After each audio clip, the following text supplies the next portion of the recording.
que es residente de segundo año de cirugía general de la Universidad del Rosario, y nos va a presentar un Critical Appraisal Topic acerca de peritonitis primaria en niños, con motivo de un caso que tuvimos, el cual también va a presentar, y esperamos sea de su agrado. Iniciemos, Caterina. Buenas noches para todos. Entonces, como lo dijo el doctor, y por eso le quise poner como subtítulo a la charla, peritonitis primaria en niños, una entidad olvidada.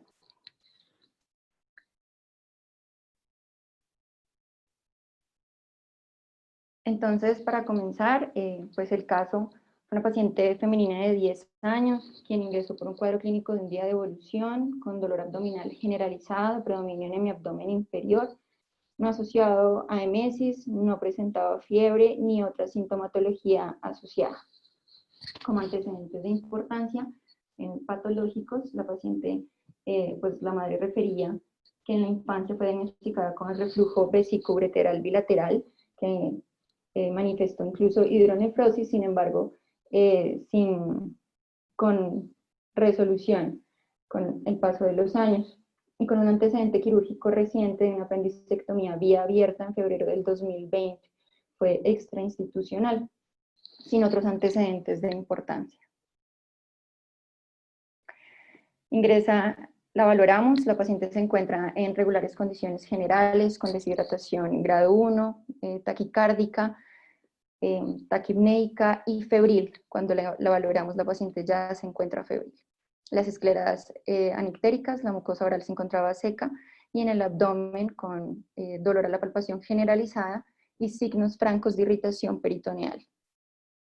Con unos laboratorios de ingreso, con una leucocitosis franca de 20.300, con neutros del 92% y una PCR positiva en 59.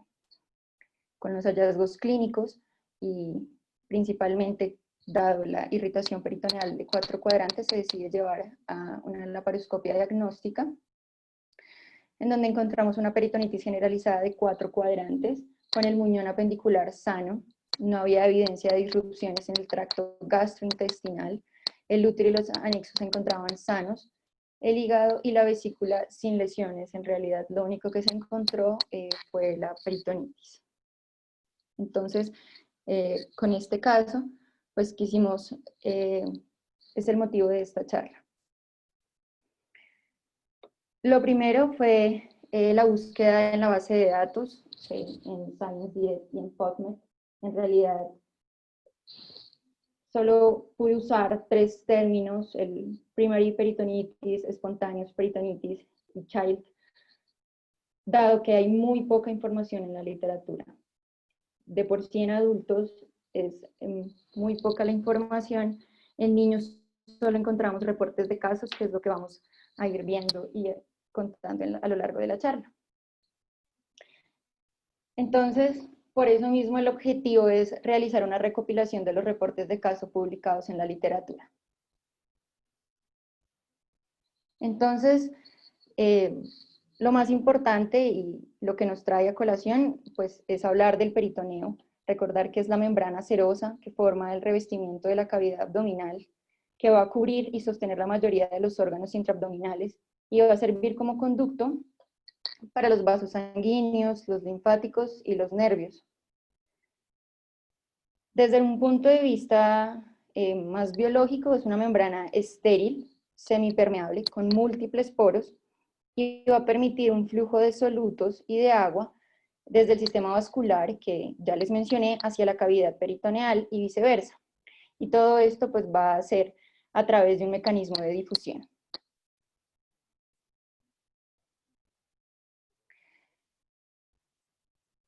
La peritonitis, como lo podemos definir, es una patología seria que incluso puede llegar a comprometer la vida.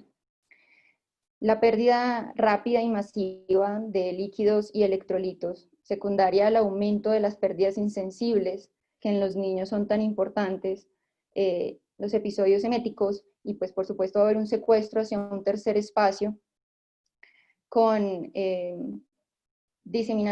la diseminación sistémica de los microorganismos, sean los anaerobios, enterococos intestinales, van a llevar a un rápido deterioro clínico y secuelas irreversibles que son peores en los niños. Por eso es tan importante reconocer las poblaciones en riesgo.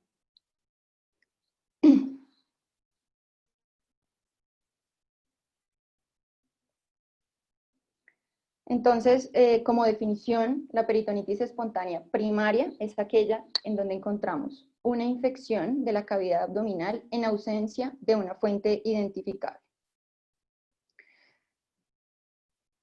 Es descrito por primera vez en un paciente adulto en 1885 por Davosolo y se han publicado pocos casos en la literatura, especialmente en el grupo pediátrico. Como les mencioné, se hace énfasis en que el conocimiento de los pacientes más vulnerables para tener como en cuenta en qué pacientes yo podría encontrar una peritonitis primaria. Como sabemos, los pacientes con síndrome nefrótico en los niños o que tengan alguna patología que conlleve a una citis, pues son aquellos grupos de riesgo. Pero como vamos a ver, se presenta y los reportes de caso en general son en pacientes previamente sanos.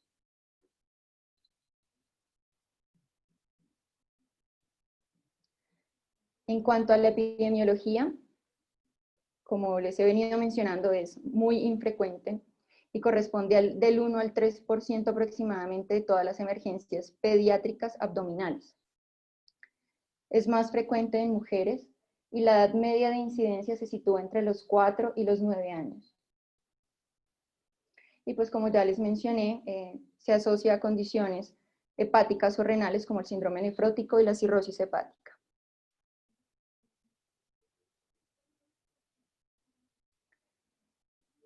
En cuanto al origen que podría desencadenar, se ha descrito, porque al final pues no hay una forma de uno poder verificar el verdadero origen, pero se han descrito la translocación gastrointestinal, la difusión bacteriana hematógena que se origina en un foco primario faríngeo o pulmonar,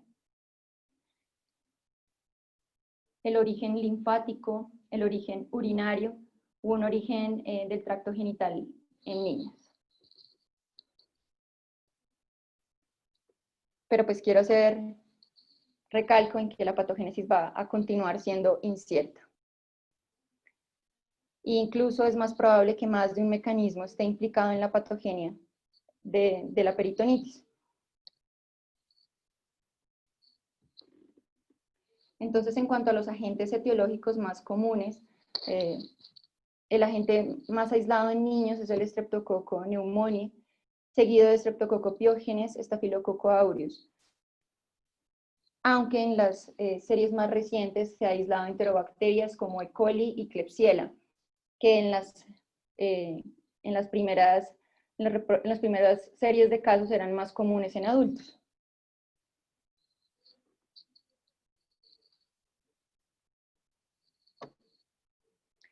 Entonces, en cuanto a los hallazgos clínicos, el dolor abdominal en estos pacientes es de inicio súbito, tal vez diferente a como lo veríamos en las peritonitis secundarias, que tendrían una evolución más o menos de 48 horas. En estos pacientes es de 12 horas o menos de 24 horas. Vamos a encontrar franca irritación peritoneal y la fiebre es una constante que vamos a encontrar en estos pacientes, asociado a vómito y diarrea. Pero lo más importante y tal vez como lo que debemos guiarnos y pensar en esta patología es el inicio súbito del dolor abdominal. Entonces este es uno de los estudios tradicionales, es un estudio realizado en Cleveland, Ohio, entre 1964 y 1974, con 2 hospitales centrales, en donde ellos hacen una descripción de su población que presentó peritonitis primaria. Realmente es un estudio muy descriptivo de contar qué fue lo que ellos vieron en los pacientes. Y encontraron que la peritonitis primaria correspondió en su población al 2.1% de todas las emergencias pediátricas. En la primera tabla, entonces, podemos ver que de 183 pacientes con peritonitis primaria y secundaria, 26 tuvieron peritonitis primaria. Infantes lo definieron hasta los 2 años y los niños entre 3 y 14 años.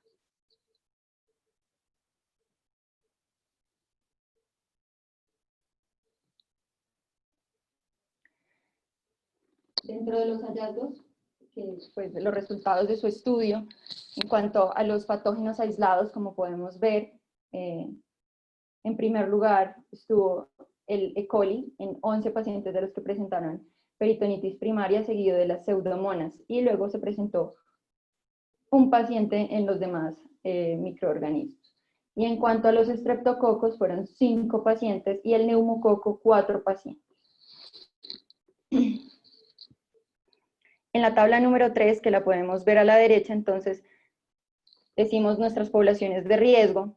Dentro de eso, solamente en el grupo de 3 a 14 años, pues los pacientes están mayormente asociados a la infección del tracto genitourinario. Seguido del síndrome nefrótico, solamente se presentó en 4 pacientes. En su población, la mortalidad en niños fue del 15% y de los infantes una mortalidad del 50%. Estos asociados a, porque en estos infantes fueron 6, como se los mencioné inicialmente, los 3 niños que fallecieron tenían neumonía asociada y a ellos se les aisló el neumococo.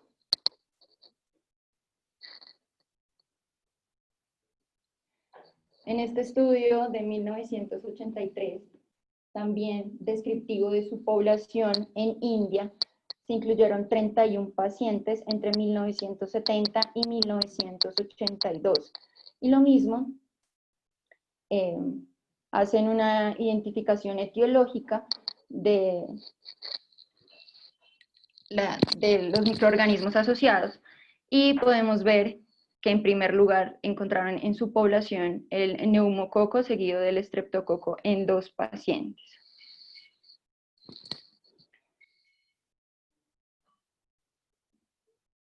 A mano derecha podemos ver diferentes puntos. El artículo no, pues, como es de 1983, no utilizan gráficas, pero pues hacen 5 conclusiones importantes. Pido un perdón, que se me borró la pantalla, no sé si ustedes la están viendo. No, no la estamos viendo. Listo, voy a compartir pantalla de nuevo.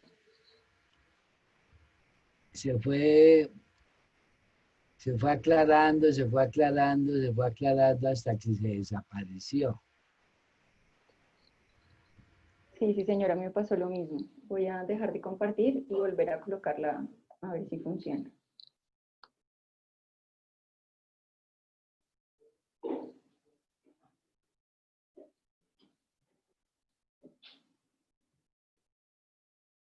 Ahí. Entonces, dentro de las primeras conclusiones que ellos dejan, entonces,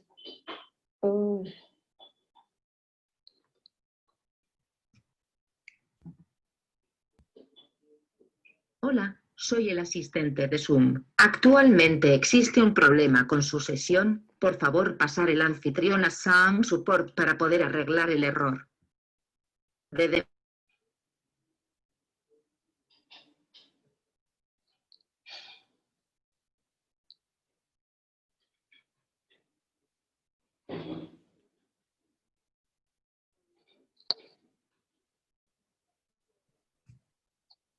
Hola, soy el asistente de Zoom. Actualmente existe un problema con su sesión. Por favor, pasar el anfitrión a Zoom Support para poder arreglar el error.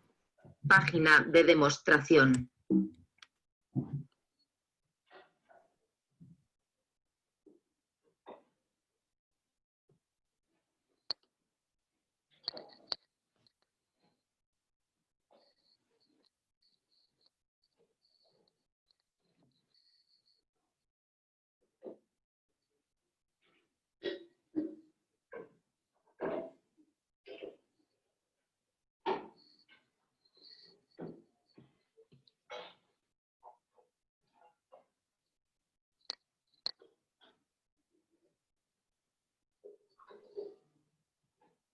Hola, soy el asistente de Zoom. Actualmente existe un problema con su sesión. Por favor, pasar el anfitrión a SAM Support para poder arreglar el error. Página de demostrar.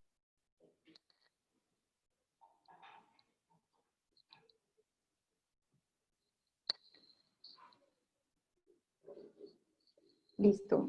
Creo que ahora sí se solucionó. Era un mal invitado. Ahí estamos viendo perfecto. Listo.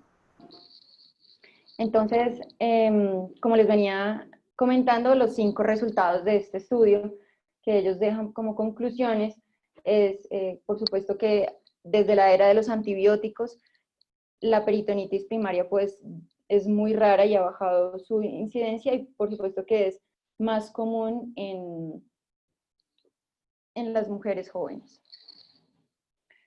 En su estudio, los microorganismos gram positivos, en especial el neumococo, fue el que más encontraron, y que la mayoría de pacientes eran sanos.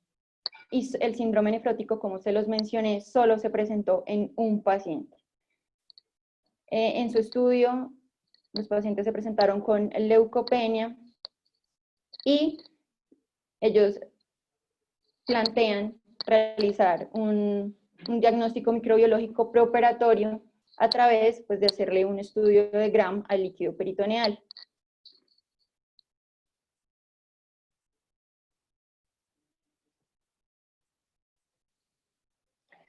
Este estudio es un estudio realizado en Argentina, en donde se hizo un seguimiento a 6 pacientes que se presentaron entre el 2000 y el 2002. Este estudio fue publicado en el 2004. Y aquí podemos, pues también fue un estudio descriptivo en donde podemos ver los 6 casos y las características clínicas de cada uno. Entonces podemos ver que todos presentaban pues el dolor clásico en fosa ilíaca derecha, lo que siempre pues nos hace confundir con el diagnóstico de apendicitis. Y el tiempo de evolución, como lo pueden ver, fue menor a 24 horas. Todos los pacientes se presentaron con picos febriles y solo un paciente no tenía leucocitosis, tenía 10.500 blancos. Los agentes etiológicos aislados fueron E. coli, el Streptococcus pneumoniae, nuevamente E. coli, y un Bacillus gram negativos.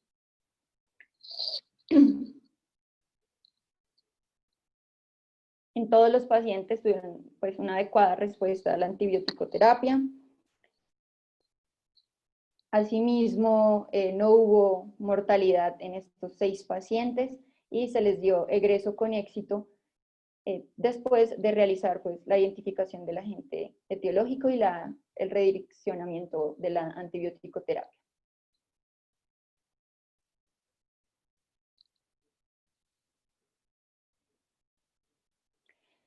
Este es un reporte de caso en un hospital de Omán, un paciente de 14 años, quien ingresó por cuadro clínico de dolor abdominal. Presentó al ingreso un recuento normal de glóbulos blancos en sangre y asimismo la tira reactiva de orina, la glicemia y la función renal eran normales. Y le toman esa radiografía de abdomen que realmente no tiene otros hallazgos, no eran hallazgos sugestivos de obstrucción intestinal ni neumoperitoneo. Dado el dolor abdominal y la sospecha clínica de apendicitis, pues fue llevado a una apendicectomía por laparoscopia, en donde se encontró solamente líquido asítico turbio con una apéndice macroscópicamente sana. Se realizó la apendicectomía y este es el corte del apéndice que se ve sano. El líquido asítico fue llevado al laboratorio con un recuento de leucocitos de 25 por 10 a la 9 litros con predominio de neutrófilos. El cultivo no mostró crecimiento de microorganismos, sin embargo, pues ellos hacen énfasis que el paciente ya se le había iniciado antibiótico-terapia. Y como ya les comenté, la histopatología del apéndice no mostró cambios inflamatorios.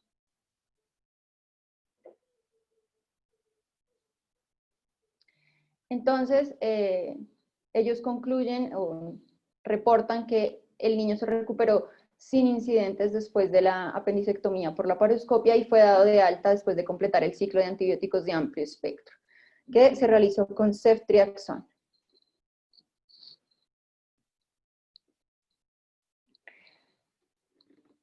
Este otro reporte de caso es una paciente, este es un estudio greco, una mujer de 14 años, remitida a la institución de ellos por un cuadro de 24 horas de evolución de dolor abdominal, de predominio derecho, inferior derecho y fiebre. Al ingreso la encuentran con leucocitosis y neutrofilia, una PCR positiva, la llevan a una ecografía abdominal en la cabecera del paciente que mostró la presencia de gran cantidad de líquido libre en el peritoneo. Con esas indicaciones ella es llevada a la laparotomía formal y con hallazgo de líquido acítico purulento y se aisló un Streptococcus pneumoniae del serotipo 3. También fue manejada con ceftriaxona durante 10 días y se le dio egreso. Entonces podemos ver en estos dos reportes de caso la importancia de realizar un estudio de líquido peritoneal. Tomar la muestra, solicitar el GRAM para tener pues, una diferencia, es diferente ver bacilos a ver cocos. Y asimismo realizar el recuento de leucocitos en el líquido peritoneal, que si es superior a 250 por microlitro, con predominio de los neutrófilos, es muy sugestivo de que estamos ante una peritonitis primaria.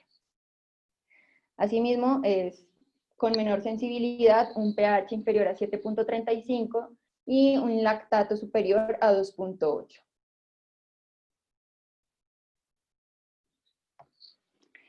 En este estudio, publicado en el 2014, proponen este algoritmo en la cual tenemos un paciente en el cual se sospecha una peritonitis primaria, se le podría realizar una procalcitonina sérica. Si es mayor de 5, ellos proponen, por supuesto, la paracentesis en caso de que no se haya llevado un manejo quirúrgico.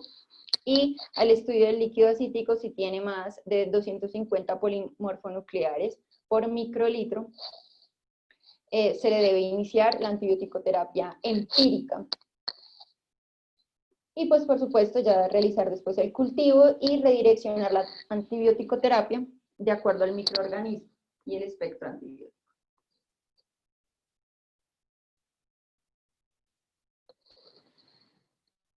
Este es un único estudio con 2 reportes de caso sobre lo que los hallazgos tomográficos que podemos encontrar en los pacientes con peritonitis primaria, que realmente la única diferencia que podemos ver en un paciente con una peritonitis secundaria es que los hallazgos sean muy desproporcionados y que el grado de los cambios anormales del apéndice no tenga relación, o en su defecto que no se visualice el apéndice. Entonces en esta imagen que vemos, la flecha blanca nos muestra un apéndice que no está aumentada de diámetro, y en las siguientes imágenes pues podemos ver el abundante líquido acítico.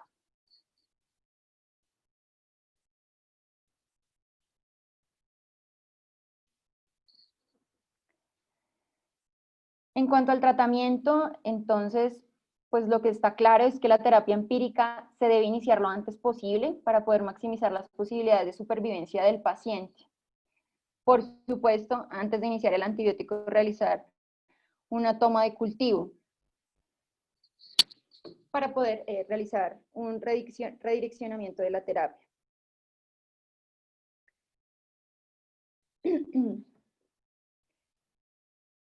Y esto nos lleva a pensar que el tratamiento de la peritonitis realmente no es quirúrgico y consiste básicamente en la terapia con antibióticos. Por eso se justifica la terapia de amplio espectro, como pudimos ver a lo largo de la charla y en todos los estudios. Tenemos tanto microorganismos correspondientes al grupo de los enterococos o los estreptococos, que está propuesto la ceftriaxona en todos los reportes de caso que vimos. Entonces podríamos hablar de cefalosporinas de tercera generación como grupo.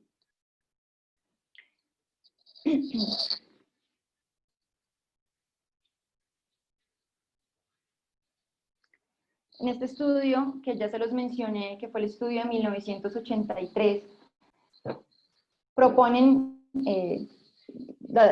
3 fases en las que ellos observaron la evolución de la peritonitis primaria sin manejo antibiótico. La fase 1, después de 3 días sin tratamiento. La fase 2, de 4 a 6 días sin tratamiento. Y la fase 3, de 7 a más días sin tratamiento. En este estudio en especial no hubo muertes en los niños en el grupo de las fases 1 o 2. Sin embargo, un paciente de la fase 3 sí falleció. Y pues, como debemos suponer, también hubo repercusiones en la instancia hospitalaria. En la fase 1 y 2 estuvieron entre 12 a 15 días, mientras que en la fase 3 fue de 29 días.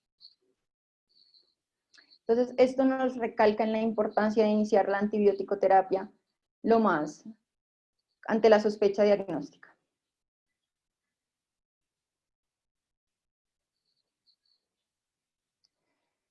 Entonces, como les mencioné, todos los reportes de caso dicen, los manejamos con cefalosporinas de tercera generación. Podría ser cefotaxime, podría ser ceftriaxona, pero faltan ensayos que comparen y realmente pues, nos digan cuál sería la mejor opción. Pero lo más importante es redireccionar la terapia cuando se tenga el reporte del cultivo.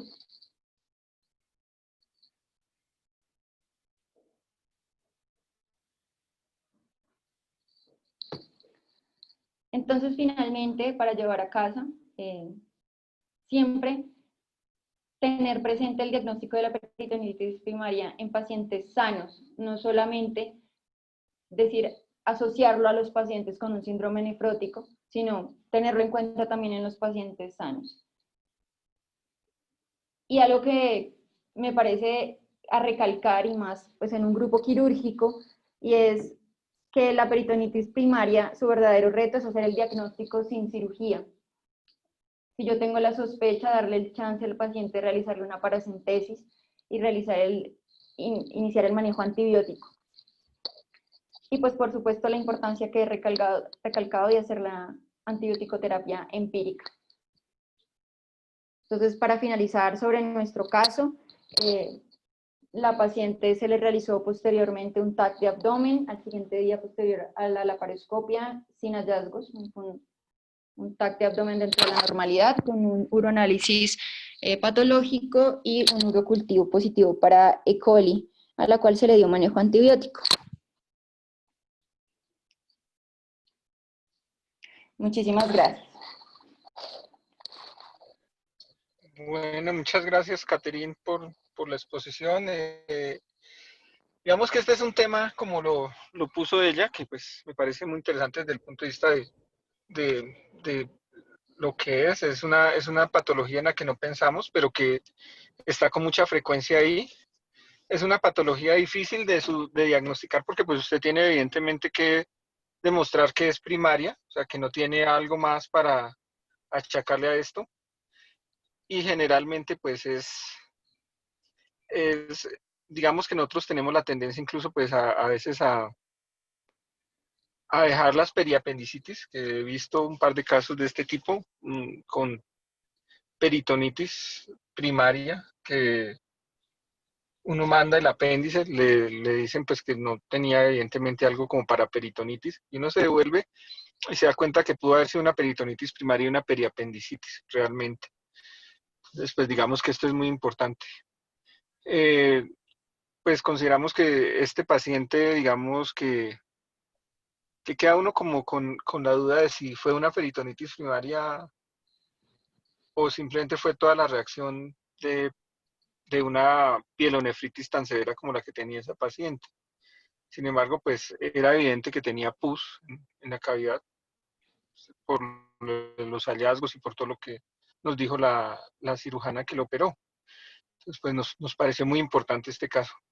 No sé si el profe Niño o alguien más quisiera hacer alguna intervención respecto a este caso. Nos pareció bastante importante desde el punto de vista académico para traer a colación. Yo creo que un paciente que llegue como llegó la paciente, uno no debe pensar en peritonitis primaria. Uno lo que debe pensar es que tiene una apendicitis y lo que se debe hacer es una laparoscopia. Doctor, la paciente tenía antecedente de apendicectomía. Entonces ahí sí estamos fregados.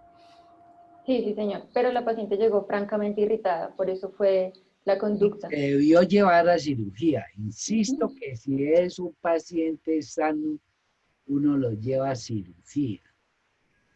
Porque las apendicitis son cosas de todos los días. En cambio, las peritonitis primarias no es de todos los días. Nosotros teníamos el problema distinto. Es decir, llegaba un niño con antecedente de nefrótico o de cirrosis y entonces uno era tratar de descartar que no fuera una peritonitis secundaria. Entonces en esos casos hacíamos nosotros la paracentesis. En eso hay que, o sí hay que hacer paracentesis. Y uno tenía los niveles de la que dijo la doctora, de glóbulos blancos, de la glucosa, que no la vi, el pH, la deshidrogenasa láctica, para decir si ese paciente tenía una peritonitis primaria o era secundaria. Pero ese era el enfoque. Y en esa época, pues no teníamos la laparoscopia. Entonces la peritonitis, si uno la operaba con una incisión por la línea media grandotota. Ahora ya no existe ese problema.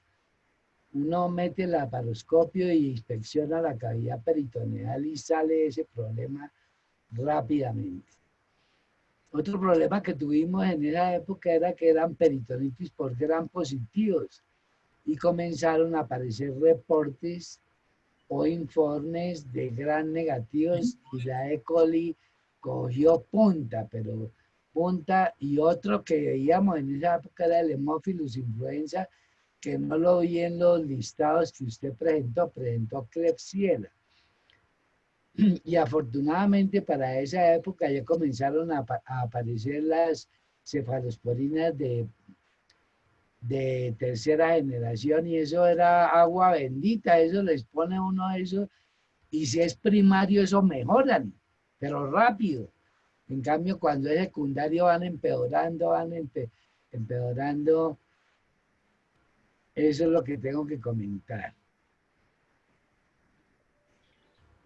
Muchísimas gracias, profe Chucho, por su intervención.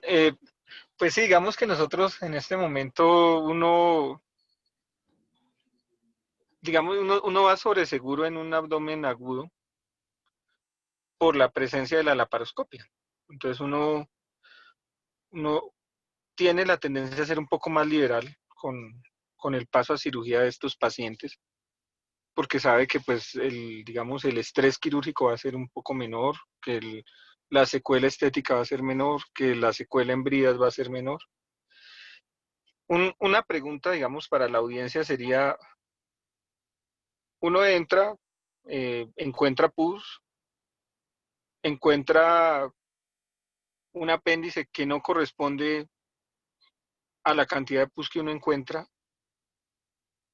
¿Cómo sería, digamos, desde el punto de vista sistemático, la revisión que uno haría para encontrar la causa de ese pus? O sea, pues uno obviamente empieza por el apéndice, seguiría por el divertículo de Meckel, en la población pediátrica, obviamente. Intentaría mirar hacia arriba a ver si encuentra alguna perforación gástrica, pilórica, duodenal. Haría una revisión sistemática de pronto de las asas intestinales buscando esto.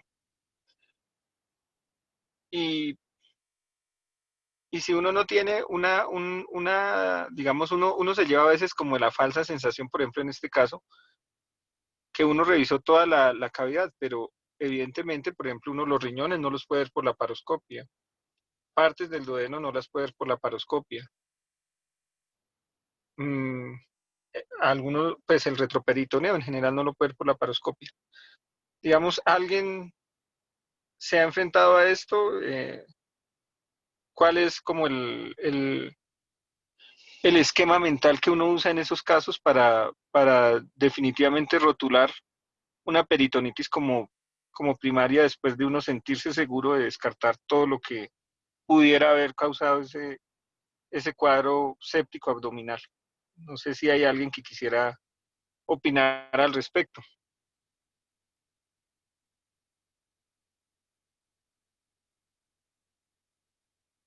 ¿Algún cirujano que nos acompañe el día de hoy? Bueno, yo tengo un caso muy bueno, solamente uno. Un niñito con abdomen agudo, él tenía como un año de edad. Y signos peritoneales positivos. Y pues estoy hablando de las épocas remotas. Se diagnosticó peritonitis, se llevó a la parotomía. Hice todo lo que usted dijo. Le revisé todo, así como que fue espectacular la secuencia que uno hace. Y me quedé como peritonitis primaria.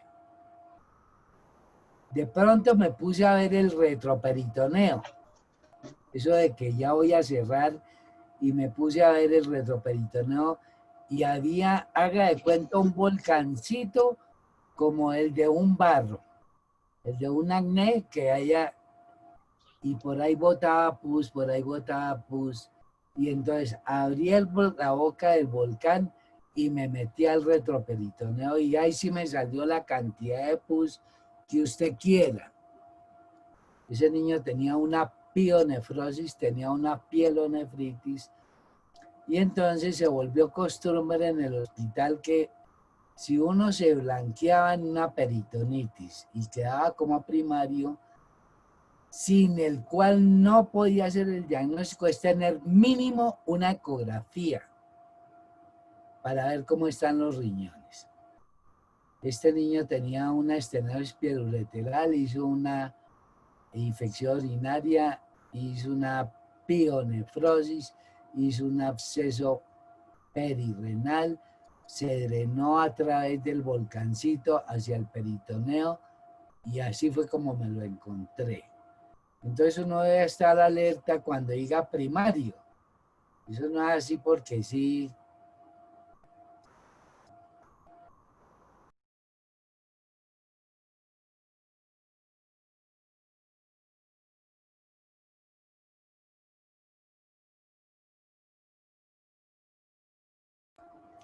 Alguien que comente alguna cosa, su experiencia con las primarias. En las primarias la paracentesis es lo que lo lleva a uno, ¿sí? En los pacientes que no son sanos. Si no tiene paracentesis, uno no puede hablar de nada.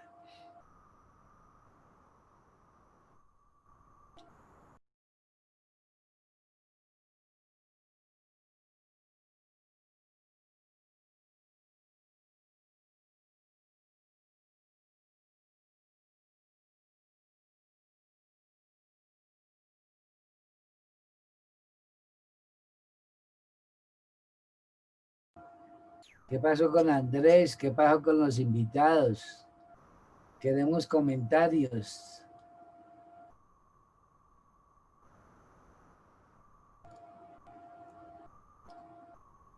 Veo a Silvia Aragón. Silvia, ¿ha visto peritonitis primaria?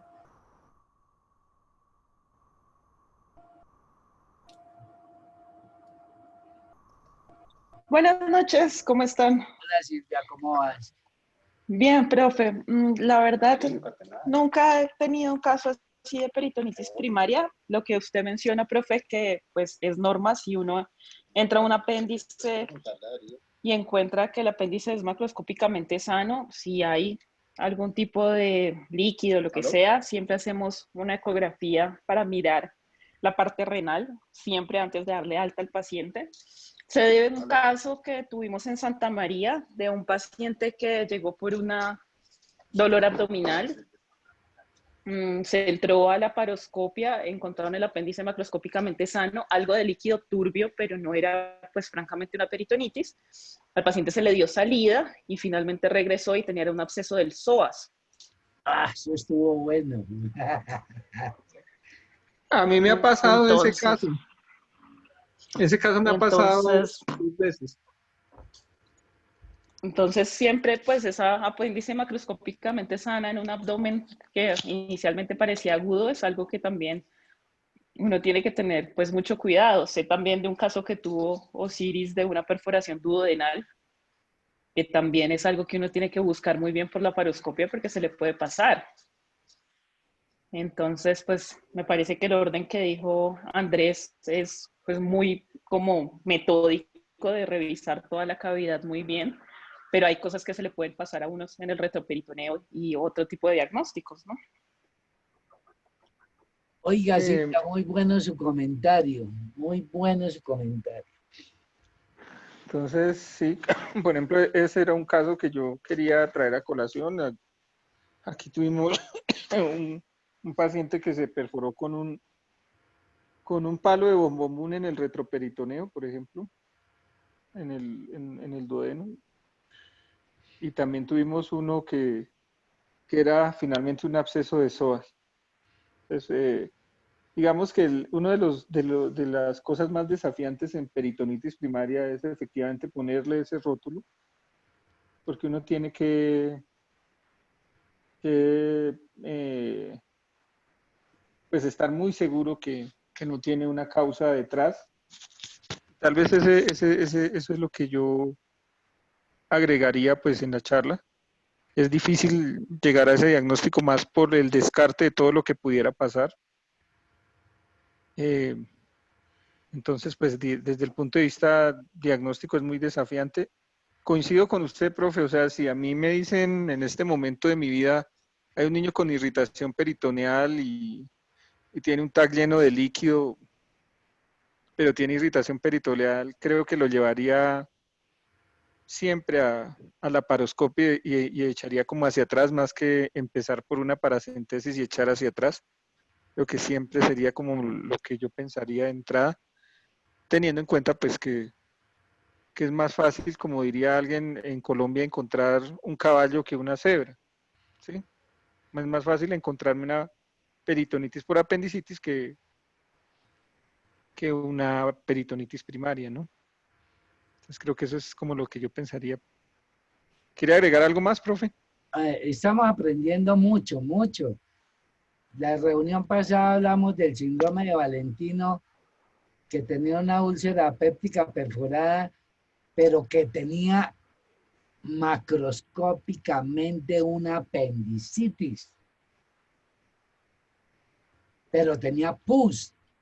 Entonces, cuando uno vea que tiene apendicitis y tiene pus, uno le echa la culpa al apéndice. No, eso no es así. Hay que buscar otras cosas, un MECkel, una úlcera, una pancreatitis, una enfermedad pélvica inflamatoria, tantas cosas que hay que buscar. Porque esos pacientes sí tienen el apéndice inflamado, pero como dijo Andrés, no es apendicitis, es periapendicitis.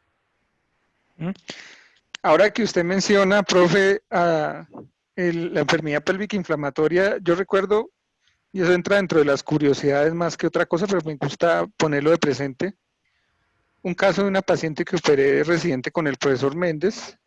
Esa paciente tenía 12 años, ingresamos porque pues estaba con abdomen agudo a operarla y nos encontramos una apendicitis, obviamente, pero un par de abscesos tubováricos grandes, terribles. Y el apéndice después nos la leyeron como periapendicitis. Y pues desgraciadamente pues la niña perdió uno de las trompas y se fue a patología. Y nosotros, pues obviamente pensamos, lo primero que pensamos fue pues una enfermedad pélvica inflamatoria asociada a la vida sexual activa. ¿Cuál sería nuestra sorpresa cuando nos informaron de patología que lo que encontraron fue bacilos de Koch en la trompa de falopio? Ah, eso estuvo mejor. Y nos tocó devolvernos y encontramos un foco de GON en una placa de tórax de esa paciente. Muy bien. Y pues una de las grandes preocupaciones de nosotros fue que cuando salimos a dar esa noticia, el papá de la niña estaba muy enfadado con el amiguito usual de la niña en el barrio. Y temimos mucho por la integridad de ese pobre muchacho, que creo que no tenía nada que ver ahí. Entonces, recuerdo mucho ese caso, pues porque a veces lo que uno piensa de entrada muchas veces no es lo que, y a lo que uno achaca, con mucha frecuencia, a veces el enfoque reduccionista que tenemos respecto a las cosas hace que cometamos errores de apreciación. Traía ese caso a colación por eso. Muy bien. Muy bien. Bueno, no sé si alguien más quisiera hacer alguna otra intervención. Hay una pregunta en el chat acerca de si en algún momento pensamos que este paciente pudiera tener una peritonitis o una enfermedad asociada a COVID. Digamos que pues sí se le tomó evidentemente la muestra. En este momento tenemos un screening muy alto por cualquier cosa que no nos cuadre, pues pedirle COVID, pero la paciente no presentaba pues una prueba positiva para COVID en PCR. Entonces pues digamos que por ahí lo descartamos. Pero sí, digamos que también es algo que últimamente está ahí dentro de todo el espectro de las cosas que nos toca pensar y lo hicimos. Bueno, ¿alguna otra pregunta o alguna otra intervención? Yo simplemente quería añadir que desde el momento en que dijimos vamos a presentar el caso y a revisar peritonitis primaria, tal vez uno asume que debe haber mucha literatura al respecto en cuanto a que pues ya todo debería estar dicho, y en realidad al hacer la búsqueda me di cuenta que todo ha sido basado en la experiencia de un par de casos y que hay muy pocos casos reportados en la literatura, y que incluso pues es una cosa que deberíamos poder reportar cada vez que nos enfrentemos a un caso como estos, porque en realidad no hay, los que les mostré son los pocos que hay descritos. Nosotros veíamos mucha peritonitis primaria. ¿Qué acabó la peritonitis primaria? Los antibióticos y las vacunas. Eso fue lo que acabó eso. Porque uno tenía, en un año tenía 2, 3. Lógicamente veíamos mucho más la peritonitis secundaria. Ese era lo que... Profe, pues sí, es muy cierto. Bueno, esta charla, pues digamos que con alguna frecuencia nos sucede y me parece que era bastante importante, sobre todo para nosotros como grupo quirúrgico, que a veces nos pasa debido a que tenemos pues una alta afluencia de pacientes con sepsis de origen abdominal, pues tener esta patología en la cabeza. Me pareció muy buena la charla que hizo Caterine. Muchísimas gracias por su charla. Es un tema pues del que no se escribe mucho porque se ha ido acabando lentamente, porque pues ya no, la peritonitis primaria pues ya le hemos ido encontrando causa, y además de eso pues se ha ido acabando, como dijo el profe, por las vacunas y otras cosas.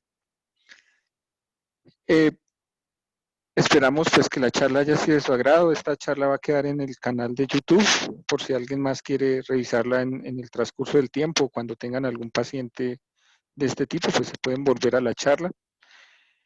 El próximo lunes vamos a revisar en la cátedra una una patología, pues una patología no, una intervención quirúrgica que genera gran controversia en las unidades de cuidado intensivo,